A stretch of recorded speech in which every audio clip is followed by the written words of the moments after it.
Hey, hello everyone. Welcome back to our channel Physics, where we actually learn physics. Okay, so if you have seen my previous videos, I have talked about what is accuracy, what is precision, and what is a error. Okay, so basically, we have talked about all these three terms which are very important from any research point of view, okay, or from any experiment point of view, or from the point of view of finding out some new things or some new value, okay, of some physical quantity. Okay, so these three things are very important related to any experiments that we do. Okay, now we have talked about what is error in the previous video in the same playlist. Okay, so over there we have seen what is error with some examples also. Okay, and over there we said that error is nothing but uncertainty in the measurement. It is what? Uncertainty in the measurement of that physical quantity. Okay, so over here in this lecture we are gonna talk about what are the different types of errors. Okay, what are the different types of errors? In the previous video I have already talked in short about these types, or what are the different reasons basically for these uncertainties, for these errors. Okay, over here we are gonna talk about the types of errors in details with lot of examples also. Okay, so let's see what are the different types of errors. So if we categorize errors, then there will be two main categories. There will be two main categories of the errors. One of them would be the systematic errors. Okay, one of them would be the systematic errors, and the other one would be the random errors. Okay, other one would be the random errors. Okay, so in this lecture we are only gonna talk about the systematic errors. Okay, so from the name itself you can suggest, okay, or you can understand what is a systematic error. Systematic, look at the name, systematic. Okay, you must have heard of this word, often, very often. You must have heard of this statement saying that yes, this person does a work in a systematic way, or I can say my father does some work in a systematic way. Okay, my teacher does some work in a systematic way. Okay, the principal of our college, our school does the work in a systematic way. Okay, you must have heard about these statements. Okay, very often somebody does some work in a systematic way. Okay, so that's a very common statement. I mean, it's not really common because most of the people don't do the work in a systematic way actually, but you know this statement very well. Now, looking at this statement carefully, what do we really mean when we say that somebody is doing a work systematically? What do we really mean? Okay, so the meaning is very simple. You know that if somebody is doing a work systematically, that means he is following all the steps, right? He is following all the steps. He is going in a proper direction. Okay, he is going in a proper direction. Okay, he is following the proper sequence. He is following the proper pattern. Okay, he is doing the work in a way it should be done. Okay, so you can see here, whenever somebody does some work systematically, that means he is actually following all the steps. Okay, there is a proper criteria that is followed by that person. Okay, and then only we can call it as a systematic work. For example, I want my, let's say, non-creamy layer certificate, for example. Okay, non-creamy layer certificate, for example. So to get that certificate, you have to go to some government office. Okay, but you will not get that certificate directly. There are various steps that has to be followed, isn't it? Okay, you have to follow lots of steps. Like, first of all, you have to get income certificate. Okay, government income certificate of your parent. Then, but directly they won't give you the income certificate from the government. Okay, First, your father has to bring some salary slips from his office. Okay, so all these are steps that has to be followed. Then only you will get to the final step. Okay, in fact, after getting the salary slips, getting the income certificate, also you will not get the non-creamy directly. Again, there are in between steps, some paper, some documentation has to be done. Okay, so after following all these steps properly, only you will get to the final step. Okay, you will get to the final result. Okay, so systematic work means what? Something done in a particular direction, something done in a particular way. Okay, following all the steps, that is systematic. Okay, so if you see here, for a systematic work, you can see there is a sense of direction, isn't it? There is a sense of direction. There is a particular direction, okay, in which the process flows. Okay, in which the process flows. Okay, there is a particular direction. Okay, so remember this word, sense of direction. That means systematic. Okay, so systematic means there is a direction. So same here with the systematic errors. There is a sense of direction in case of systematic errors also. Okay, so systematic errors, they always tend to arise, okay, or they tend to be in a particular direction only. Just like the systematic work I talked about, it goes in a particular direction only. You can't go in opposite direction. You can't first get the non-creamy layer certificate, then the income, then the salary slip. Okay, you can't do the opposite. You have to go in a particular direction. So systematic errors are also the same. They have some sense of direction. They tend to be in a particular direction only. That means either they will be positive or they will be negative. Okay, so that is systematic errors. Okay, so this is a definition for systematic errors. Okay, just listen to this very carefully, what I'm saying. Okay, systematic errors are those, okay, systematic errors are those which tend to be in a particular direction, which tend to be in a particular direction only, either positive or negative. Okay, either positive or negative. So that is the definition for systematic errors. Okay, what we really mean by this is, okay, one more thing here, that it's not only the sense of direction. I mean, yes, definitely there is a direction, but it's about the size also. Okay, generally we see that these systematic errors, they tend to have a particular size, and the same size is always followed with all the readings that you take. Okay, so whenever you take some reading, if there is a systematic error in it, okay, so let's say some value, okay, there is some value for that error, then the same value will be reflected, almost same value will be reflected in all other readings that you take using the same instrument or in the same experiment. Okay, so that is a systematic error. So there is a, you can see sign and size, okay, which are same in case of systematic errors. Sign and size which are same, almost same, I would say.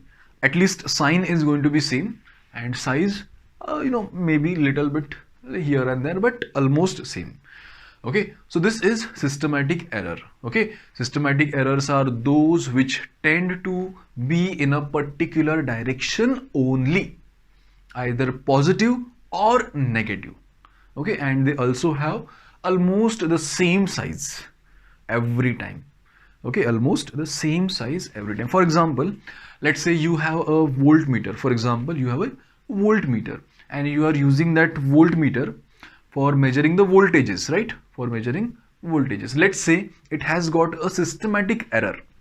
Let's say the systematic error is 0.1 volt, for example, 0.1 volt. Okay, so that is the systematic error with your voltmeter. So if you are using this voltmeter in some experiment, then if you are getting one reading with this much error, then all other readings are also likely to get the same error. All other readings are also likely to get almost the same error. Why I am saying almost is because it's not 100% sure always that you will get the same error, because it's anyways an error. Okay, see, you don't know what will happen later on. There might be some other error coming in when you go to some other reading. So, but if I assume that there is no other error over there, then yes, every time you are gonna get this value as a error. If it is positive, it will be positive. If it is negative, it will be negative. Okay, so it is always going to be there only. Okay, so this is all about systematic errors that I can see. Okay, so I hope this definition is clear. But now we move to a very important topic, that is, what are the main causes? What are the main causes of systematic errors? Okay, so I have categorized this into actually three main causes. Okay, so let's see what are these three main causes of systematic errors. Okay, so first cause of the systematic error can be the instrumental error. Okay, so this can be the first one, instrumental error. Second one can be the imperfections with the experimental techniques that we use. Sometimes we use, maybe a little bit wrong, maybe a little bit faulty experimental techniques. Some experimental techniques may not suit for a particular case. Okay, so in such case also you are also likely to get some systematic error. Third cause of this error may be the personal errors. Okay, that means the experimentalist may bring some error over here. It's a chance, actually. There is a chance. We can't really say. Okay, so these are the three main causes. Okay, first one is what?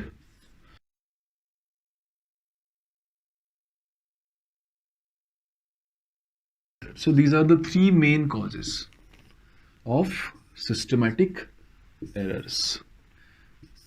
Okay, so let's now see each one in details. First, starting with the instrumental error.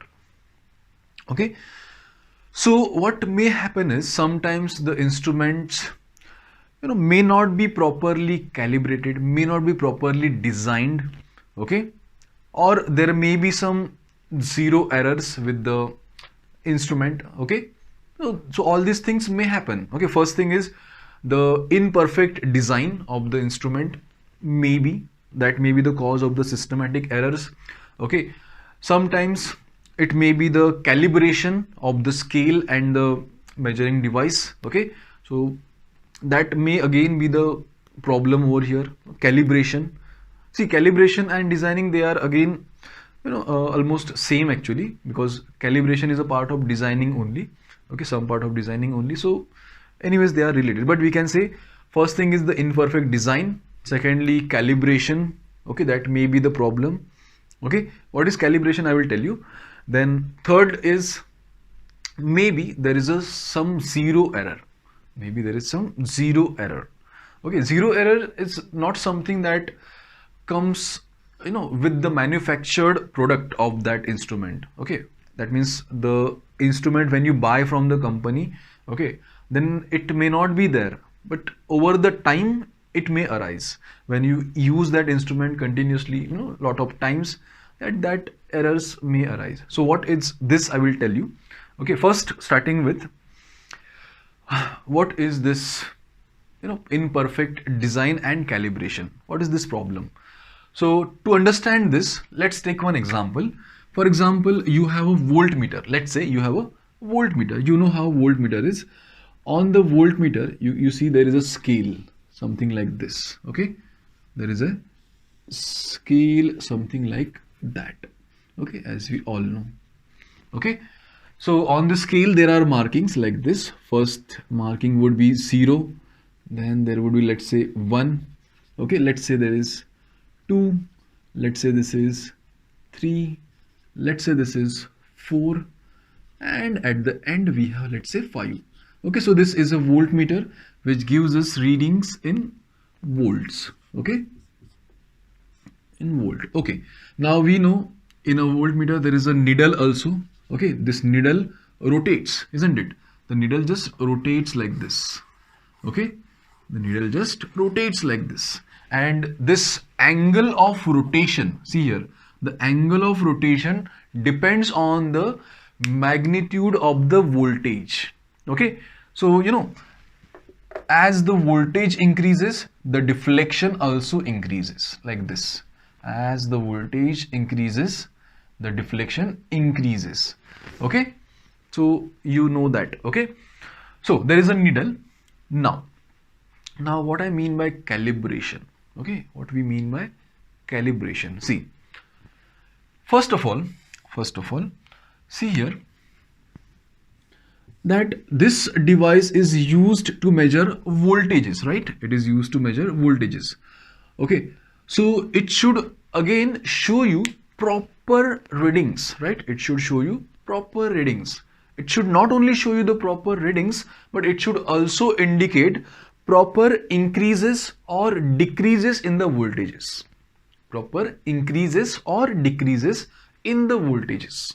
Okay, that means what?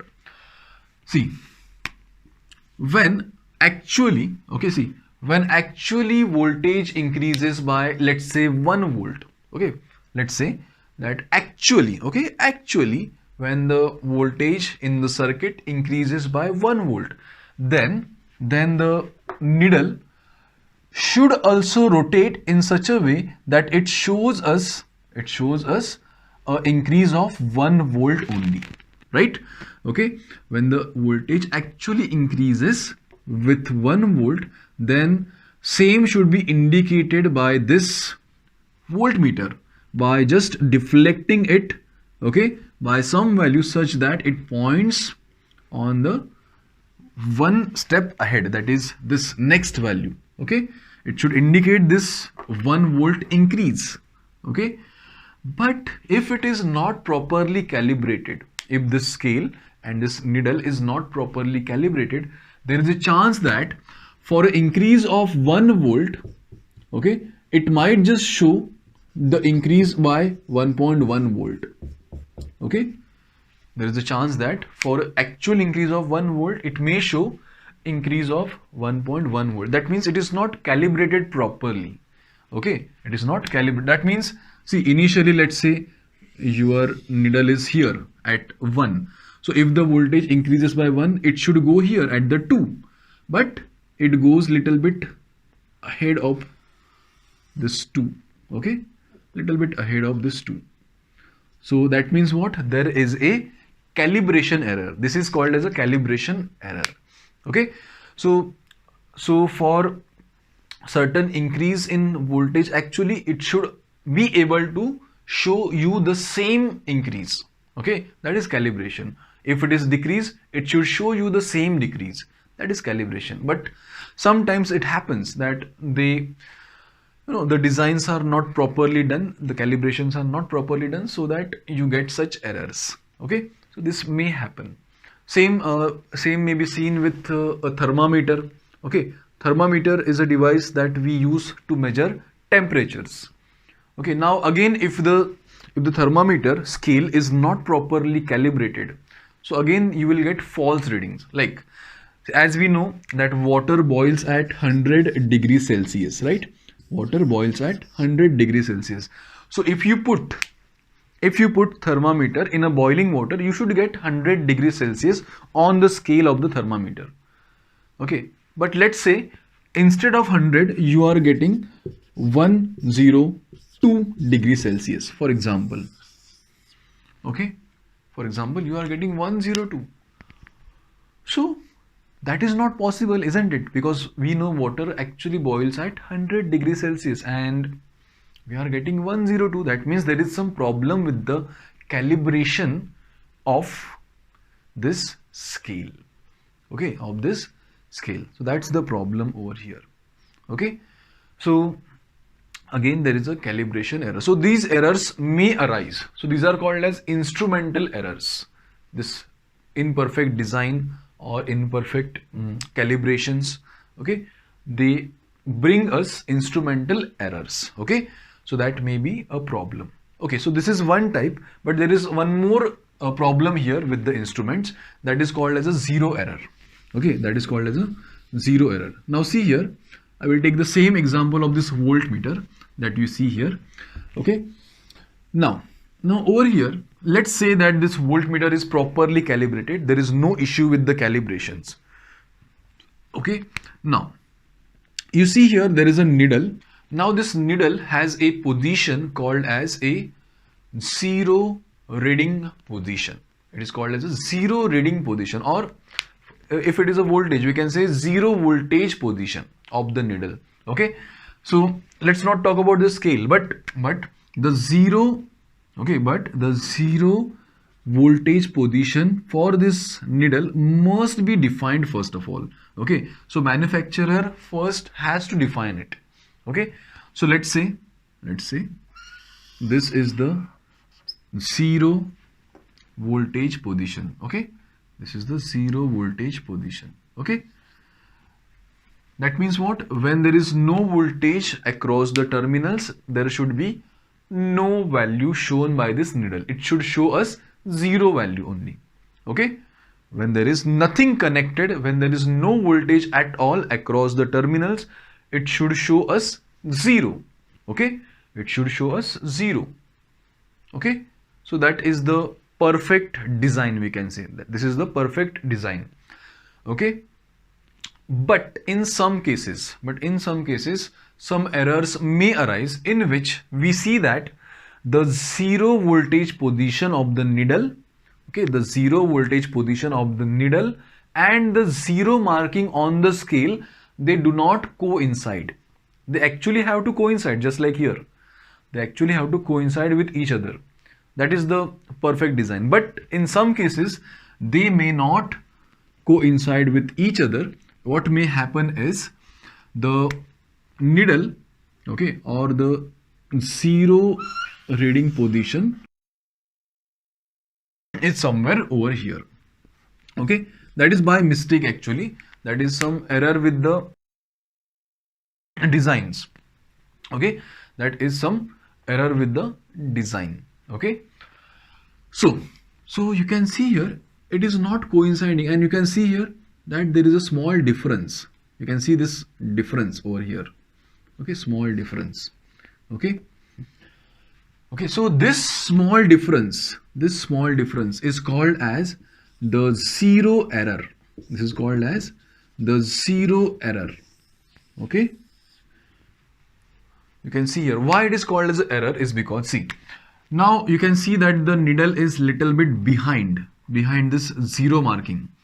So now if you connect something, okay, now if you connect something and if there is some value of voltage, okay, then this needle will rotate. Okay, but when it rotates, okay, it will always show a value which is little bit less. Okay, and that value would be this much.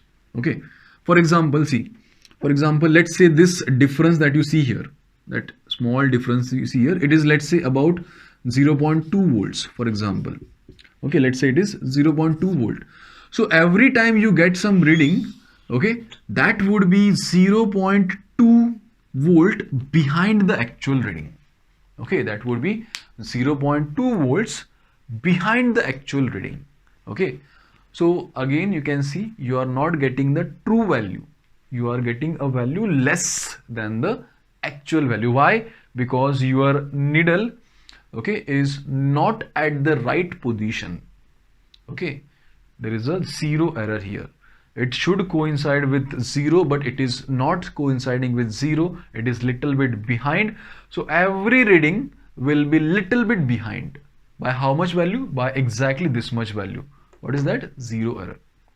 Okay, now see, now if you know this problem here, then if you know this number, that what is the zero error, then what you can do is you can just add this much part, because you know our reading is this much behind, so you can just add it if you know it. But in case if you don't know it, then you will register a false reading, and that will cause problems in your experiments. Okay, so that is a problem again. So this brings what? Error in our experiment. Okay, so this is called as instrumental error. Okay, so in the case of instrumental error, we saw two things. One is imperfect design or calibration, and second is this zero error. So all these may be the causes of instrumental error, and because of this instrumental error we get systematic errors. You can see it's a systematic error only. As I said, systematic, sense of direction. You can see there is a sense of direction. Every time you are gonna get little bit less sense of direction. Okay, so that's the problem. Same with the calibration. Okay, 100 degrees Celsius you get 104. Okay, so little bit more. So every time you are gonna get something more. Okay, so this is instrumental error. Now we move to the second type, that is the imperfection in the experimental techniques. Okay, imperfection in the experimental techniques or procedure. Okay, sometimes the experimentalist, okay, whoever is the experimentalist, he may employ some wrong experimental techniques to find out some physical quantity. Okay, to test something he may use a wrong, or not wrong, but not 100% correct or 100% proper experimental technique. It may happen, who knows. Okay, who knows what is the right one, but it may happen. Okay, for example, I will tell you. Okay, just a simple example I will take first, then I will tell you the exact one. Okay, so suppose you have a circuit. Let's say you have a circuit with a resistor and a battery like this. Okay, something like this. Okay, now current is flowing through this. Okay, and there is some voltage across this resistor, right? There is some voltage across this resistor. Now how do you measure the current? Generally we know that we connect a ammeter. Okay, ammeter is a current measuring device. Okay, so we connect a ammeter in series with the resistor, right? In series with the resistor. Now if you want to measure the voltage, what you do is we connect a voltmeter in parallel with the resistor, right? With the resistor. Okay, so this is what we do. This is the actual way, this is the proper way, this is the proper experimental technique. But let's say in case some experimentalist replaces these two. Let's say here we connect the voltmeter and here we connect the ammeter. Are we gonna get some reading in this case? Are we gonna get some readings?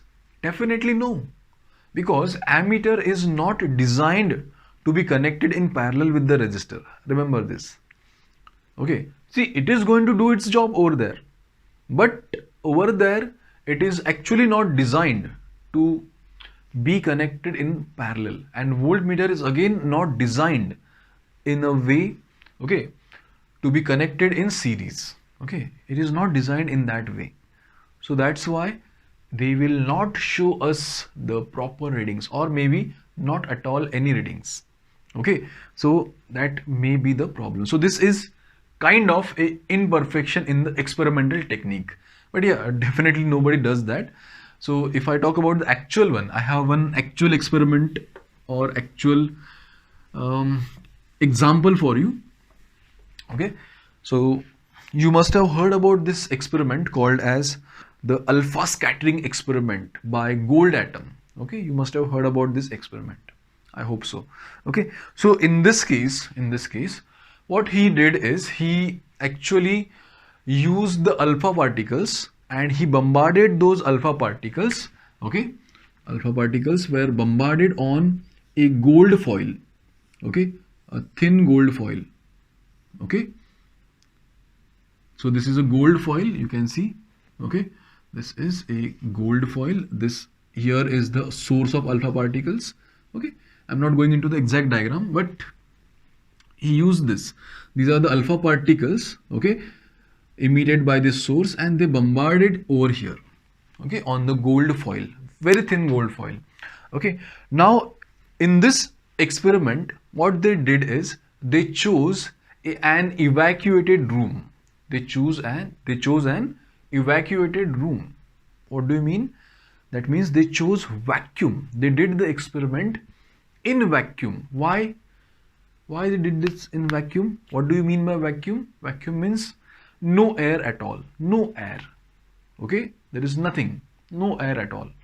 Why did they do that? Is because if there was air around here, then all these alpha particles might have collided with the air particles also. Okay? Air molecules also. Okay? And the results, experimental results that they would have got, would be definitely different from what they got with this gold. They only wanted the alpha particles to collide with the gold atoms of this gold foil. They did not want them to collide with any other atoms around. And that is the reason why they chose vacuum. Otherwise, what would happen? Definitely they will collide with the air molecules and all these alpha particles will scatter here and there. Okay, and you will not see the actual scattering pattern only due to the gold atoms. Okay, only due to the gold atoms. We wanted that. They wanted that. Okay, that's why they chose proper experimental technique. This is a proper experimental technique. Also in the same experiment, okay, these alpha particles, after they pass through the gold, okay, over here they used these zinc sulfide screens. Okay, and these zinc sulfide screens are such that whenever some radiation, some alpha particles strike here, okay, the flash of light comes out. A small flash of light comes out. Okay, whenever these radiations, alpha particles, they strike over here on the zinc sulfide screen, a flash of light comes out, very small. So over here they used a microscopes to observe this. Okay, over here they used microscopes to observe this.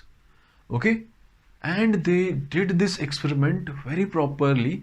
There were two people, I mean two, you can say co-workers of Rutherford, okay, or colleagues of Rutherford, who did this experiment, and they continuously observed with their naked eyes, okay, for weeks, continuously in the dark room. So you can see how carefully this experiment is done. Okay, how carefully it is done. Okay, they have followed all the precautions.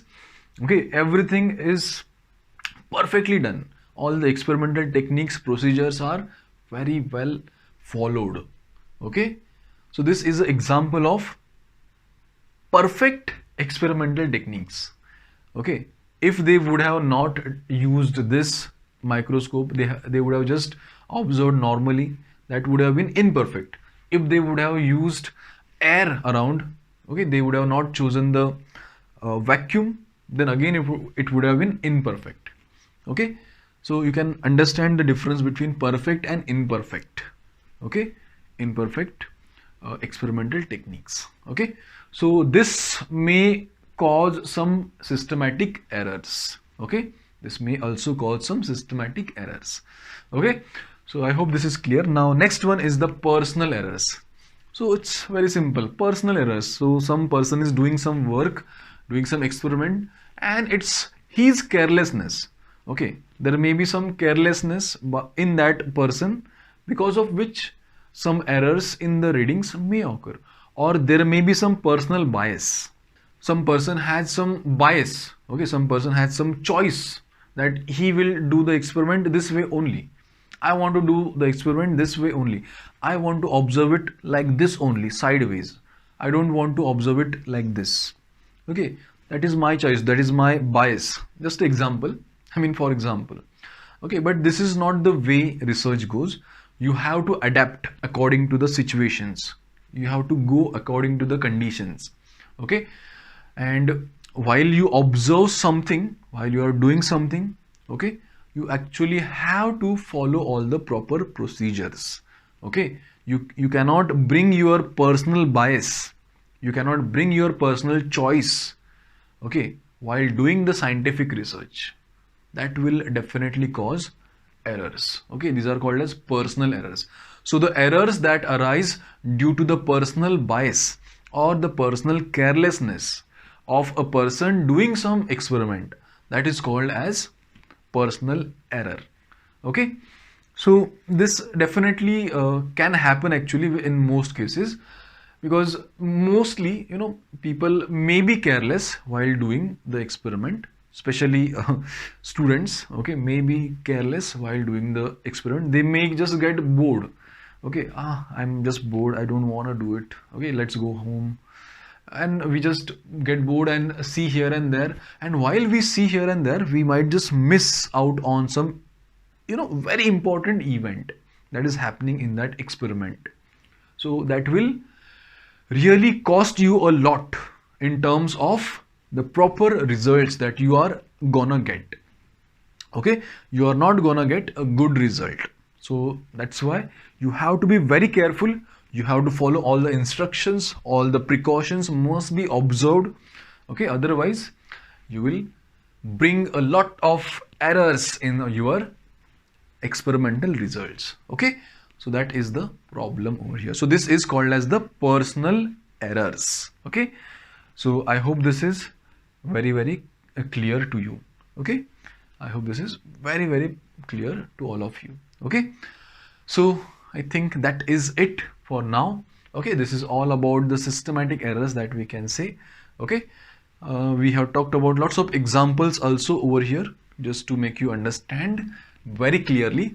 Okay, so first is instrumental error, second is imperfection in the experimental techniques or procedure, and third is personal errors. Okay, so these are the main causes of systematic errors. Now you may ask how to remove them. Okay, how to reduce these errors? So it's very simple. See over here, systematic errors arise in a particular direction. They come in particular direction. They have a particular fixed magnitude also. Okay, so if you are able to observe them, if you are able to identify these errors, then you can actually remove those. You can actually reduce those. You can actually use some techniques to reduce those errors, isn't it? Like, see, if you use proper instruments which are properly designed, properly calibrated with no zero errors, then this error is almost gone, right? Then this one over here, imperfection in experimental techniques. So if you use proper techniques, just like Rutherford did, you are definitely not gonna encounter with any error. Okay, so you just choose a proper experimental technique, a procedure. Okay, that's it. Third one is personal error. So try to, you know, be very careful over there. Follow all the precautions. Okay, follow all the steps. Okay, properly. Okay, use every instrument carefully. That is it. Okay, if you use everything properly, if you do the experiment carefully, okay, if you observe everything carefully while doing the experiment, you are never gonna get this personal error. Yes, one more thing, don't bring your personal bias while doing the research. Okay, that is not gonna help here. For example, you know, that voltmeter, it has a needle, and just below the needle there is a scale, but there is a little bit of a gap in between. Okay, so if you observe this scale, if you observe this needle, if you observe this needle from here, you will get a different reading. If you observe it from here, you will get a different reading. Just check right now from your side. Okay, this is a scale over here, this is a needle, there is a gap. If you see from here, you see something else. If you see from here, you see something else. Okay, and if you see from top, you see the actual reading. Okay, so this is a personal bias actually. You know, my choice, I will observe from here. My choice, I will observe from here. My choice, I will observe from here. Okay, but the right way is to observe from top. Okay, in such cases. So that is what we should do. Okay, so by doing this, we can remove these personal errors. Okay, so this is all about the systematic errors that we can say right now. These are all the three ways. Okay, all the three ways the systematic errors can arise, and these are the three ways by which we can remove them also. We just control these things properly. That's it. Okay, so I hope everything is very clear. Okay, so now we will stop over here. Okay, I will see you in the next video when we will see what are random errors. Okay, so for now I will stop here. Okay, thank you so much for listening, thank you so much for watching. Okay, so have a nice day, bye bye, see you. Okay.